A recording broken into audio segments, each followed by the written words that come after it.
राजस्थान में कौन आ रहा है सर? बीजेपी आ रही है अब की बार। बीजेपी क्यों आ रही है? बीजेपी इसलिए आ रही है कि गहलोत सरकार ने ऐसा कुछ भी नहीं किया। जैसे एजुकेशन के स्तर को देखे कि राजस्थान में बहुत सी कॉलेजों को उन्होंने खोल दिया, लेकिन उनमें स्टाफ अभी तक भी नहीं है। 309 कॉलेज खुले, 9 यूनिवर्सिटी खुली है। उनमें स्टाफ बिल्कुल भी नहीं है, बच्चे बिल्कुल परेशान हो रहे हैं। और क्या काम नहीं किए जो आपके आकांक्षाओं पे खरे नहीं उतर पाए? और जैसे मान के चलो ये राजस्थान में जैसे नरेगा चल रहा है, तो नरेगा का पैसा भी बिल्कुल व्यर्थ जा रहा है। इसमें किसी प्रकार का भी कोई काम नहीं होता है, लोग बैठे रहते हैं। यदि यही पैसा यदि अन्य कार्यों में लगे तो और ज्यादा विकास हो सकता है। महंगाई राहत कैंप के लिए जैसे महंगाई राहत कैंप के अंदर और कई योजनाएं हैं, जैसे मोबाइल योजना है। जैसे बेटियों को मोबाइल दे दिया गया, उसका कोई लाभ नहीं मिलेगा आने वाले समय में। और आज की स्थिति देखी जाए तो मोबाइल बिल्कुल बेकार है, न तो उनका कोई नेटवर्क आता है और न ही उनमें कोई सुविधा मिल रही है। चिरंजीवी योजना खोली सर, उससे तो बहुत लोग प्रभावित हुए। देखो चिरंजीवी योजना खुली है, तो उसमें भी ज्यादातर हॉस्पिटल में क्या है भ्रष्टाचार चल रहा है। जैसे मान के चलो नॉर्मल केस में भी एक व्यक्ति जाता है तो उसमें हाई लेवल का बिल बना देते हैं उसमें। 2024 में कौन आ रहा है? 2024 में तो बीजेपी आ रही है। बीजेपी क्यों आ रही? बीजेपी इसीलिए आ रही है कि वो आने वाले समय में अच्छा कार्य करेगी। 9 साल में 2-3 काम क्या किए उन्होंने? 9 साल में 2-3 काम करिए। विशेष बात तो यह है कि धारा 370 हटाई और राम मंदिर हटाया है, और वो 3 तलाक का जो मुद्दा है उसको दूर किया। बेरोजगारी बढ़ रही है देश में। बेरोजगारी तो कहाँ बढ़ रही है? बेरोजगारी तो धीरे धीरे दूर हो रही है। जो एक प्रकार से केंद्र सरकार ने अच्छे रोजगार उपलब्ध करवाए हैं। कैसे रोजगार उपलब्ध कराए? 2 साल यानी कि सरकार कहती है 2 करोड़ 1 साल में जॉब प्रोवाइड करवाएगी। उन्होंने इतनी जॉब तो प्रोवाइड नहीं करवाई 1 साल तो में। उससे पहले मनमोहन सिंह ने कौन सा जॉब करवाया था उपलब्ध? कर्ज बढ़ रहा है देश में। नहीं, कर्ज ऐसा कोई नहीं बढ़ा। कर्ज नहीं बढ़ा। मनमोहन सिंह मेरे अनुसार कर्ज बिल्कुल भी नहीं बढ़ा। मनमोहन सिंह थे तब 55 लाख बिल्कुल राजस्थान गवर्नमेंट ने प्रत्येक व्यक्ति के ऊपर जो बच्चा आज पैदा हो रहा है उसके ऊपर 80,000 रुपए का कर्ज हो रहा है आज की तारीख में। 1 लाख का? हाँ, समथिंग 80,000 1 लाख रुपए का कर्जा हो रहा है आज की तारीख में। आज का बच्चा जो अभी वर्तमान में जन्म ले रहा है उसके 1 लाख रुपए का कर्जा है आज की तारीख। पर गहलोत को तो पॉलिटिक्स का जादूगर कहा जाता है, राजनीति का जादूगर कहा जाता है। उन्होंने 5 साल में अपनी सरकार बचाने में लगाई और वो सिर्फ मानेसर में ही ध्यान केंद्रित रखा, और उनको सचिन पायलट जी को मनाने में और उनके प्रति एक दूसरे के प्रति कटाक्ष करने में उनका अपना समय व्यतीत हो गया। राजस्थान में तो बीजेपी को चेहरा ही नहीं मिल रहा है सीएम का। क्यों नहीं मिल रहा बीजेपी का चेहरा? अभी डिक्लेयर ही नहीं किया उन्होंने। वसुंधरा जी हैं, बालकनाथ जी हैं और हैं। वसुंधरा जी को तो दरकिनार किया जा रहा है। ऐसी कोई बात नहीं, वो लास्ट समय में बताएगा क्या हो रहा है। अच्छा, लास्ट समय में बताएगा। कौन है बीजेपी से चेहरा? बीजेपी में जैसे अलवर से बालकनाथ जी हैं और वसुंधरा जी हैं, और कई चेहरे आएंगे सामने, जैसे राजेंद्र वर्धन सिंह राठौड़ है। दिया कुमारी का नाम भी लिया जा रहा है। हाँ बिल्कुल। मोदी या गहलोत? कहाँ के लिए? स्टेट के लिए? सेंटर? राजस्थान के लिए। राजस्थान के लिए तो मोदी का है, वो तो पीएम है ना सर। पर पार्टी, हाँ बीजेपी, मेरी तरफ से बीजेपी। उनके बिहाव पे चुनाव लड़ा जा रहा है यहाँ पे। बिल्कुल बिल्कुल मोदी 100%। क्यों मोदी जी क्यों आए? मोदी जी क्योंकि कांग्रेस सबसे पहले तो अपीजमेंट करती है लोगों का। हमारे जहाँ भी कांग्रेस की गवर्नमेंट रहती है वो अपीजमेंट करती है माइनॉरिटी का, और उनका मेन फोकस माइनॉरिटी रहती है क्योंकि वो उनका वोट बैंक है, और वो हिंदू लोगों का उतना अच्छा ख्याल नहीं रखती जितना मोदी जी के द्वारा रखा जाता है मेरे हिसाब से। तो आपके हिसाब से आप ऐसा कैसे बोल सकते हो? पंथ निरपेक्ष देश है अपना सर। पंथ निरपेक्ष वो कॉन्स्टिट्यूशन में लिखा है पंथ निरपेक्ष है, लेकिन एक्चुअल में वो लोग फॉलो करते हैं नहीं करते।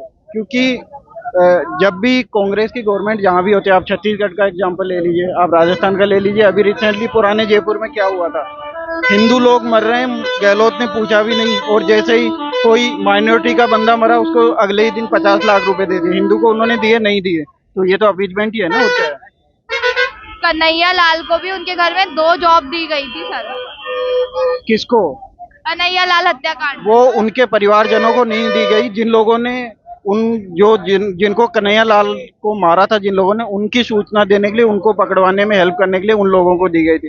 अभी आप जाके उनसे बात, जो बंदा जिसने कन्हैया लाल को मरते हुए देखा था और जिस बंदे ने सबसे पहले, पुलिस का जो विटनेस है, उसकी आपने हालत देखी, वो बेचारा बेड रिडन है, अपना कुछ भी नहीं कर सकता, उसको गवर्नमेंट ने कोई हेल्प नहीं की। जबकि जब जयपुर वाला इंसिडेंट हुआ, उन्होंने विद इन मिनट, मतलब कुछ घंटों में डिक्लेयर कर दिया उसको 50 लाख रुपए दिए जाएंगे और उसको एक नौकरी दी जाएगी, तो उस बंदे को तो नहीं दी उन्होंने। तो आप बीजेपी का सपोर्ट इसलिए कर रहे हो क्योंकि हिंदूवाद राष्ट्र बनाना चाहते हो? हिंदूवाद राष्ट्र नहीं बनाना चाहता, वो हिंदू राष्ट्र नहीं बनाना चाहते। कॉन्स्टिट्यूशन के as per constitution India Hindu राष्ट्र नहीं बन सकता, क्योंकि सभी लोग कॉन्स्टिट्यूशन को फॉलो करते हैं। पॉलिटिशियन बहुत सारी बातें बोलते हैं, मोदी जी चाहे या गहलोत साहब चाहे, कोई भी इसको हिंदू राष्ट्र नहीं बना सकता, लेकिन जो इक्वल ट्रीटमेंट सभी लोगों को दिया जाना चाहिए वो कांग्रेस के राज में नहीं होता। कांग्रेस के राज में एक अपीजमेंट होता है, स्पेशली माइनॉरिटी के लिए, और वो होता है। आप छत्तीसगढ़ में ले लीजिए, वहाँ आदिवासियों की क्या हालत है, और आप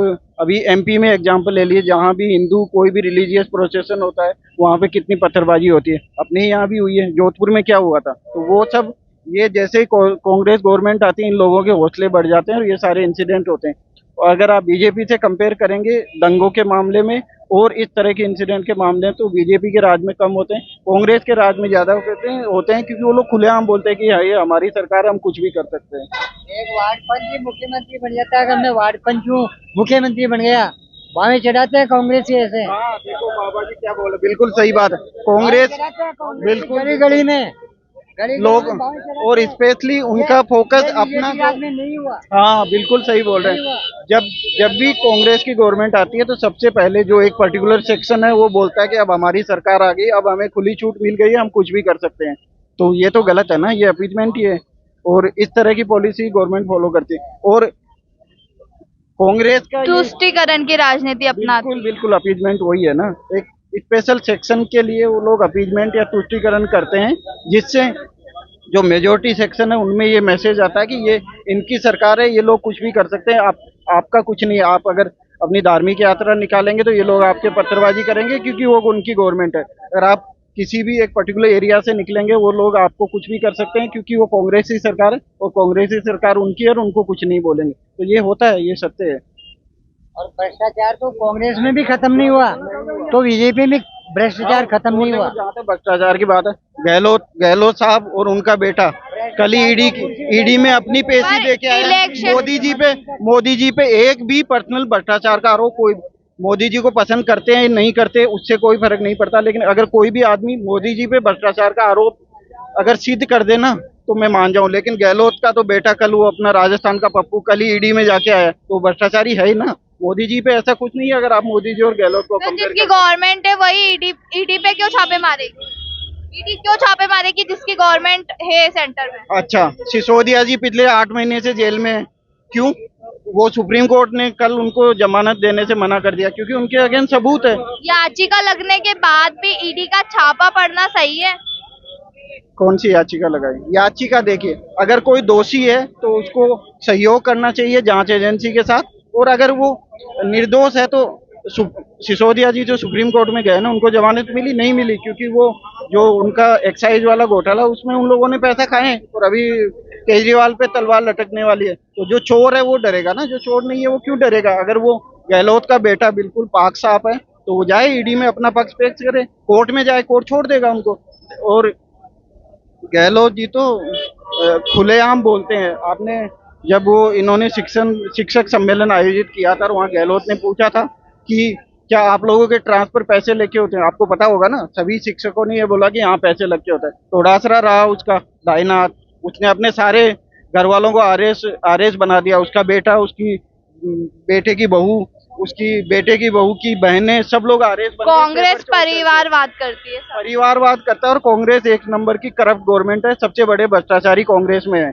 थोड़ासरा ले लो, गहलोत ले लो। अच्छा, ये आरएलपी पार्टी चल रही है, बहुजन समाजवादी पार्टी चल रही है राजस्थान में, कुछ इफेक्ट हो सकता है इससे राजस्थान? जो हनुमान बेनीवाल जी है वो अच्छे लीडर है, वो मेहनत करते हैं, लेकिन एक तो उनकी जबान ठीक नहीं है। जिस आदमी की जबान ठीक नहीं होगी उसको लोग पसंद नहीं करेंगे। और दूसरा, वो जातिवाद की राजनीति करते हैं। वो एक पर्टिकुलर सेक्शन के लिए राजनीति करें, उनके वोट उनको मिल जाएंगे, लेकिन जो हम बोलते हैं 36 को, वो लोग उनको लाइक नहीं करते, तो उनको अपनी कास्ट के वोट मिल जाएंगे 2% 3%, पर उससे मुझे नहीं लगता ज्यादा कुछ फर्क पड़ने वाला। राजस्थान टू पार्टी है स्टेट, और मेरे हिसाब से आगे वाले इलेक्शन में बीजेपी और गवर्नमेंट के बीच ही रहेगा। बीजेपी और कांग्रेस के बीच ही रहेगा। हनुमान बेनीवाल जी या बीएसपी का मुझे नहीं लगता ज्यादा कुछ इम्पैक्ट होने वाला, क्योंकि वो लोग एक पर्टिकुलर कास्ट की पार्टी है, और कास्ट में भी उनके वोट बटे हैं। कुछ % लोग वोट उनको देंगे, लेकिन उससे हनुमान बेनीवाल रहे, उनका तो मुझे लगता है खुद जीत जाए तो बहुत बड़ी बात होगी। राजस्थान में कौन जीतता हुआ दिख रहा है सर? देखो, हर 5 साल में सरकार चेंज होती है राजस्थान में, ये तो आज तक का तो रिकॉर्ड यही रहा, और ये भी होगा कि डेफिनेट चेंज जरूर होगी। राजस्थान में बीजेपी की गवर्नमेंट आएगी। क्या आकांक्षाओं पे खरी नहीं उतरी कांग्रेस सरकार जो चेंज चाहते हो आप? चेंज ये चाहते हैं कि 5 साल पिछले लड़ाई दंगे में इनकी उसी में निकल गए, कभी होटलें में सारी पब्लिक का पैसा बेकार गया, और पेपर लीक युवाओं के सारे पेपर लीक हुए हैं, आपको भी मालूम है इस चीज का। तो इसी गवर्नमेंट का वो नहीं है कि ये नहीं आ सकती अभी। बीजेपी क्यों आना चाहिए, क्या काम किए गए? बीजेपी ने अच्छे काम किए, पिछली बार भी आप देख लो, बीजेपी के सारे काम अच्छे हुए।